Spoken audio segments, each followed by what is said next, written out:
আসসালামু আলাইকুম সবাইকে। আশা করি সবাই ভালো আছেন, আমরা ভালো আছি। তো দেখুন, আজকে আমি সামান্য একটা রান্নার ভিডিও নিয়ে আসলাম। তো এই তো মাছ আমি ধুয়ে নিয়েছি সুন্দর করে।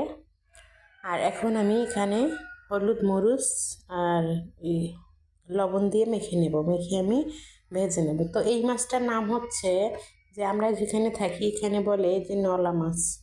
তাই আমি নিয়েছিলাম, তাকে ওই যে রান্না করে দেখাই আপনাদেরকে, আমিও রান্না হয়ে যাবে। তো সহজভাবেই রান্না করার চেষ্টা করতেছি আমি। দেখুন, মাছটা আমি সুন্দর করে ধুয়ে কেটে নিচ্ছি, যাতে যেন বাকি মশলাগুলো ঢুকে ভিতরে। কারণ আমি মাছটা আজকে গোটা আনাম রান্না করব, মানে কোনো কাটবো না মাছগুলোকে, পুরোটাই রান্না করে ফেলবো। তো এখানে একটা ছোট্ট একটা ফ্রাই প্যানে আমি তেল দিয়ে দিচ্ছি। দেওয়ার পর তেলটা গরম হলে আমি মাছগুলো একে একে দিয়ে দেবো। এখানে দিয়ে আমি সুন্দর করে ভেজে নেব। ভাজা পর্যন্ত আপনাদেরকে দেখাই দিয়ে আসি। তো ভিডিও আমি যে বানাই, আসলে সব সময় হয়তো ছাড়তে পারি না, শরীর ভালো থাকে না। আর সব সময় অত কিছু রান্নাও করতে পারি না শরীর ভালো না থাকলে। তাই যতটুকু পারি আমি অতটুকুই আপনাদেরকে দেখার চেষ্টা করি। তো অবশ্যই যারা যারা আমার ভিডিওগুলো দেখেন, তারা আমাকে একটু সাপোর্ট করবেন। আসলে এত কষ্ট করে ভিডিও বানার পরে যদি আপনারা এই লাইক কমেন্ট কিছুই না করেন আমাকে, তাহলে হয়তো মনটা আমার কষ্ট কষ্ট লাগে খুব মনে। তারপরে তো মাছ আমার ভাজা হয়ে গেছে। তারপরে তো আমি এখন এখানে পেঁয়াজ দিয়ে দিয়েছিলাম। পেঁয়াজটা আমি সুন্দর করে ভেজে নেব কিছুক্ষণের জন্য।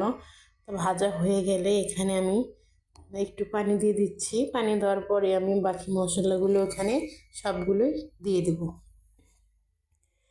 তো এভাবেই অবশ্যই সবাই মাছ ভুনা করে, আমিও করলাম। তো জানি না আমারটা কেমন হলো, কিন্তু আমি চেষ্টা করি আমার মতো করে রান্না করার জন্য। সবার মতো হয়তো আমার রান্নাগুলো হয় না, কিন্তু একদিন এভাবে আমার মতো রান্না করে অবশ্যই খাবেন। তাহলে দেখবেন আমি যেরকম ভালো লাগে, আমার ঘর, আমার মেয়ে, আমার ছেলে এবং আমার হাজব্যান্ড তো খেয়ে বলে যে ভালো হয়েছে। আপনাদের কাছেও ভালো লাগবে অবশ্যই, যদি আমার রেসিপিগুলো আপনারা ফলো করেন। তো এই তো আমার মশলা কষা হয়ে গেছে। তো এখানে আমি একটা শুধু টমেটো দিয়ে দিয়েছি। দেওয়ার পরে আর আর কিছুই আমি দেবো না, শুধু টমেটোটাই দিলাম। তো এখন আমি সুন্দর করে নেড়ে একটু ঢেকে দেব।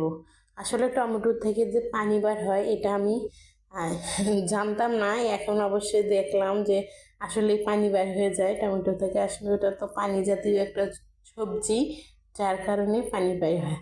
এই তো ভাজা মাছগুলো আমি এখানে দিয়ে দিচ্ছি। দেওয়ার পরে আমি সুন্দর করে নেড়ে একদম কষায়া নামিয়ে ফেলবো। তো আপনাদের দেখিয়ে দেবো আমি এই কোন পর্যন্ত আমার রান্নাটা কমপ্লিট করতে পারি। তারপরে তো একটুখানি পানি দিয়েছিলাম, আপনাদের দেখাইতে পারি নাই। তারপরে যে এখন আমি একটু ধনেপাতা দিয়ে দিচ্ছি উপর থেকে, দিয়ে আমি নামিয়ে ফেলবো। তো এই তো দেখুন, অনেক সুন্দর লাগতেছে। অবশ্যই বলবেন না কেউ যে আপনার বাটি নেই, আমি সুন্দর আনাম দেখে এভাবে করেছিলাম। আল্লাহ হাফেজ সবাইকে।